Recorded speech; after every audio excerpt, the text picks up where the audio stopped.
శ్రీశైలం దేవస్థానం పరిధిలోని యాపి థియేటర్ సమీపంలో పురాతన శివలింగం నందీశ్వరుడి విగ్రహం బయటపడింది. దేవస్థానం అధికారులకు సమాచారం తెలపడంతో బయటపడిన పురాతన శివలింగాన్ని దేవస్థానం అధికారులు పరిశీలించారు. శివలింగం పక్కనే ఉన్న శాసన లిపిని ఫోటోలు తీసి మైసూర్ ఆర్కియాలజీ డిపార్ట్మెంట్ కు దేవస్థానం అధికారులు పంపించారు. శివలింగం వద్ద ఉన్న శాసన లిపి 14-15వ శతాబ్దానికి చెందిన తెలుగు లిపిగా గుర్తించారు. బ్రహ్మపురికి చెందిన సిద్ధదేవుని శిష్యుడైన నిండ్రకు చెందిన కంపిలయ్య శివలింగాన్ని చెక్కగుండం వద్ద సారంగనార మఠం రుద్రాక్ష మఠం మధ్యలో శివలింగాన్ని నందీశ్వరుని ప్రతిష్ఠించినట్లు లిపిలో నమోదు చేసి ఉంది.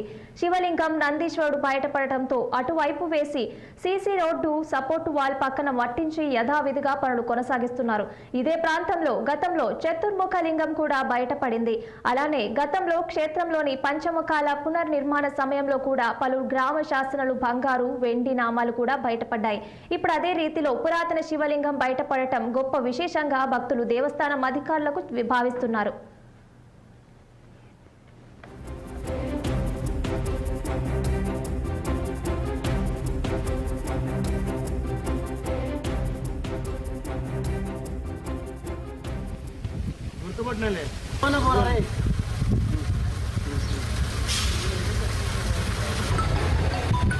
పండు నీళ్ళు తాగు పండు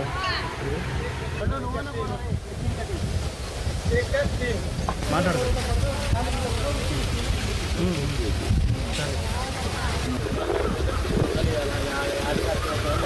నేను ఫోన్ చేసి చెప్తాను. ఛానల్ నేను మాట్లాడుతున్నా గుర్తుపట్టినా